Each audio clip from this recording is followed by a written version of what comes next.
Hi everyone, कैसे हैं आप सब लोग। I hope you are doing well. मैं हूं आपकी होस्ट दोस्त और इंग्लिश एजुकेटर मिस मिस्टी। और मैं आप सभी का स्वागत करती हूं online educational YouTube platform of book bridge पर। जैसा मैंने आप सबको प्रॉमिस किया था कि हर वेंसडे को हम लिटरेचर किया करेंगे, तो आज है वेंसडे, तो आज हम लिटरेचर डिस्कस करने जा रहे हैं। तो बिना किसी देरी के चलिए लिटरेचर स्टार्ट करते हैं। Let's get started. So my dear friends, जैसा मैंने आप सभी को प्रॉमिस किया था कि हम हर वेंसडे जो है वो लिटरेचर करेंगे, एंड फाइनली आज वेंसडे है और आज हमारी फर्स्ट क्लास है लिटरेचर की। तो पहले मैं आपको पोयम करवाऊँ या स्टोरी करवाऊँ, ऐसा बिल्कुल भी नहीं कर रही हूँ। कुछ चीज़ें हैं जो मुझे लगता है कि आपको बीइंग अ लिटरेचर स्टूडेंट आपको पता होना चाहिए, ठीक है। तो वो सारी चीज़ें ना एक बार मैं आपको समझाना चाहती हूँ। तो पहले आप ध्यान से समझना, ठीक है। जो वर्ड लिटरेचर है ना, ठीक है, इसका मतलब क्या है। ठीक है, जब आप वर्ड सुनते हो लिटरेचर तो इसका मतलब क्या है। सिर्फ स्टोरी, पोयम, ऐसा बिल्कुल भी नहीं है। I know you all are English student, ठीक है, इंग्लिश के स्टूडेंट हो, स्पेशली लिटरेचर के स्टूडेंट हो, ठीक है। और ये जो क्लास है स्पेशली डेडिकेटेड ही है इंग्लिश लिटरेचर स्टूडेंट के लिए, ताकि उसको लिटरेचर का मीनिंग जो है ना वो अच्छे से क्लियर हो जाए, ठीक है। अब आप ध्यान से समझना, ठीक है। जो पहला वर्ड है कि लिटरेचर है क्या, तो लिटरेचर क्या है। Anything, anything which is written, anything which is written, उसको हम क्या बोलेंगे, लिटरेचर बोलेंगे। मतलब क्या, कोई भी चीज़ अगर लिखी हुई है ना तो उसे हम क्या बोलते हैं, लिटरेचर बोलते हैं। अगर आपके माइंड में ऐसा क्वेश्चन आ रहा है कि मैम कुछ भी लिखा हुआ, मतलब अगर हम कोई इलेक्ट्रिकल अप्लायंसेस लेकर आए, टीवी ले आए, फ्रिज ले आए, तो उसके साथ हमें वारंटी कार्ड मिलता है, उस पर भी तो बहुत सारी चीज़ें लिखी हैं, तो क्या वो भी लिटरेचर है। तो हाँ, बिल्कुल वो भी लिटरेचर है। आई बात समझ में। कोई भी चीज जो रिटन फॉर्म में है, ठीक है, that is known as literature, ठीक है। इवन आप मेडिसिन लेकर आते हो, ठीक है, तो मेडिसिन के ऊपर भी डिस्क्रिप्शंस लिखे होते हैं, ठीक है। उसमें क्या क्या कंपोनेंट्स हैं वो लिखा आता है, एक्सपायरी डेट लिखी आती है, सब कुछ लिखा आता है ना, तो वो भी क्या है, आपका लिटरेचर है। तो अब क्वेश्चन आता है मैम फिर इंग्लिश लिटरेचर क्या है जो हम पढ़ते हैं स्कूल में। तो अब बता देती हूँ बच्चा पार्टी, देखो, इंग्लिश लिटरेचर जो हमें स्कूल में पढ़ाया जाता है, कब से पढ़ाया जाता है, नर्सरी से लेके मास्टर्स तक पढ़ाया जाता है। हम स्टोरी पढ़ते हैं, नॉवल पढ़ते हैं, ड्रामा पढ़ते हैं, पोएम पढ़ते हैं, तो वो क्या है, ध्यान से देखो। Anything which is written specially in कौन सी लैंग्वेज, इंग्लिश लैंग्वेज, ठीक है, उसको हम बोल देंगे क्या, इंग्लिश लिटरेचर। बट याद रखना उसमें क्या क्या चीज़ें आएंगी आपकी, उसमें आपका पोइट्री आ जाता है, ठीक है।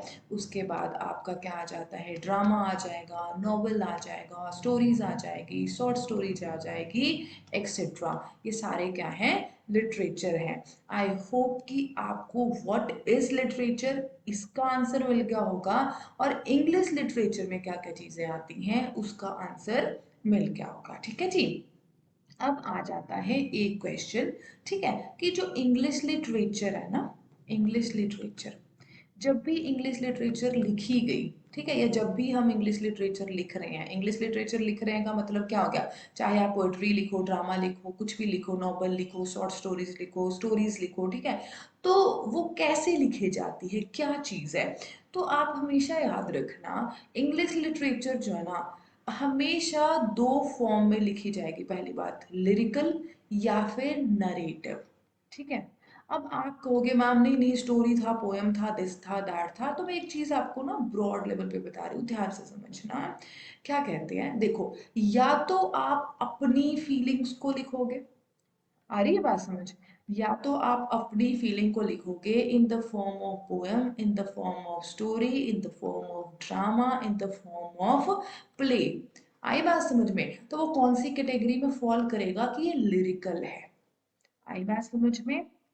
अगर आप किसी और की स्टोरी है, ठीक है, सुनी सुनाई है, उसके ऊपर पोयम लिख दो, ठीक है, उससे लेकर स्टोरी बना दो, ठीक है, कोई उस पे प्ले बना दो, कोई ड्रामा बना दो, ठीक है ना जी, शॉर्ट स्टोरी बना दो, तो वो कौन सी कैटेगरी में फॉल करेगा, नरेटिव स्टाइल में।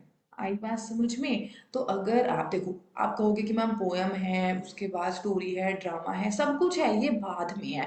पहले आप एक चीज देखो, अम्ब्रेला टर्म समझो, अम्ब्रेला होता है छतरी, ठीक है, ऐसे वाली छतरी है, ठीक है जी। अब ये छतरी है ना, ठीक है। अब छतरी में मैं बना देती हूँ कि लिरिकल है। लिरिकल का मतलब क्या हो गया कि मैंने अपनी फीलिंग्स लिखी है। ठीक है। अब अपनी फीलिंग को मैं पोएम की फॉर्म में भी तो लिख सकती हूँ बच्चा पार्टी, कि नहीं लिख सकती? लिख सकती हूँ ना। स्टोरी अगर लिखनी है, मैंने खुद की स्टोरी लिखी, मैं ऑटोबायोग्राफी लिख दूँ? आगे बात समझ में? ऑटोबायोग्राफी लिख देती हूँ। अपना मेरा कोई इंसिडेंट था, उसको मैंने सेंटर में रख के एक शॉर्ट स्टोरी लिख दी। समझ में आ रहा है कि नहीं आ रहा? तो जो ये है ना वर्ड लिरिकल, ये एक अम्ब्रेला टर्म है जिसके अंडर हम क्या है, अपनी फीलिंग्स जो है ना, अपने इमोशंस हैं, अपने एक्सपीरियंस जो है ना, उसको सेंटर में रख के कोई भी चीज जो है ना वो कंस्ट्रक्ट करेंगे। आई बात समझ में कि नहीं आई? Is it clear? यहाँ तक सब कुछ क्लियर हो गया? अब दूसरा आ जाता है नरेटिव। नरेटिव भी आप उसी तरीके समझ लो कि एक अम्ब्रेला टर्म है। इसमें क्या होगी, हम किसी की स्टोरी सुनेंगे। ठीक है। जैसे कि मान लो कि हम अभी रिसेंट डेथ हुई है रतन टाटा जी की। ठीक है। रतन टाटा जी की, ठीक है, रतन टाटा को कौन नहीं जानता? ठीक है। उनकी डेथ होगी। अब उनके लिए मैंने पोएम लिख दी। ठीक है। उनकी लाइफ से कोई इंसिडेंट से मैं इंस्पायर हुई और मैंने प्ले बना दिया, शॉर्ट स्टोरीज लिख दी, ड्रामा बना दिया, सब कुछ कर दिया। ठीक है। तो ये सारा क्या हो गया, नरेटिव है। आई बात समझ में? तो नरेटिव भी एक अम्ब्रेला टर्म है जिसमें क्या होगा, हमने किसी की स्टोरी जो है ना वो उठा करके उससे हमने कुछ क्रिएट करा, तो वो हम बोलते हैं नरेटिव स्टाइल में लिखा गया है। और जब हमारी खुद की फीलिंग्स जो है उसकी हेल्प से अगर हम कुछ क्रिएट करते हो तो उसको बोला जाता है कि लिरिकल स्टाइल में लिखा गया है। आई होप कि यहाँ तक आपको क्लियर हो गया होगा कि लिरिकल स्टाइल ऑफ राइटिंग क्या होता है और नरेटिव स्टाइल ऑफ राइटिंग क्या होता है। ये इंग्लिश लिटरेचर के ना बहुत ज़्यादा, आप एक तरीके से कहो कि बीइंग अ लिटरेचर स्टूडेंट ना हमें पता होना चाहिए, बहुत इंपॉर्टेंट है। ठीक है। ये इंपॉर्टेंट है, यहाँ पे आप स्टार लगा के रख लो, ये बहुत ही ज़्यादा इंपॉर्टेंट है। आई होप कि यहाँ तक आपको क्लियर हो गया होगा। तो चलिए, आज है हमारी फर्स्ट क्लास। आई होप कि मेरे से जितना इजी तरीके से what is literature, what is English literature, lyrical style of writing क्या होता है, नरेटिव स्टाइल ऑफ राइटिंग क्या होता है, मैंने ट्राई करा कि आपको अच्छे तरीके से क्लियर करवा दो। आई होप कि यहाँ तक आपको चीज़ें बहुत अच्छे तरीके से क्लियर हो गई होंगी। अब मैं आपको मिलती हूँ अपने नेक्स्ट लिटरेचर की क्लास में, जिसमें हम या तो सीबीएसई की या फिर आईसीएसई दोनों में से किसी भी बोर्ड का, ठीक है, जो लिटरेचर का चाहे वो पोएम है या स्टोरी है, उस पर हम फोकस करेंगे और उसको डिटेल में लाइन टू लाइन हर चीज़ को मैं आपके साथ डिस्कस करूँगी। अगर आपको लगता है कि मेरे चैनल पर आके आज आपने कुछ नया सीखा, आपका टाइम वेस्ट नहीं हुआ, ठीक है, तो आप मेरे वीडियो को लाइक कीजिएगा, दोस्तों के साथ शेयर कीजिएगा और चैनल को सब्सक्राइब करना बिल्कुल भी मत भूलिएगा। तब तक के लिए हंसते रहिए, मुस्कुराते रहिए और अपने आसपास के एरिया को साफ सुथरा रखिएगा। मिलती हूँ आपको नेक्स्ट वीडियो में, तब तक के लिए bye bye, take care, have a good day.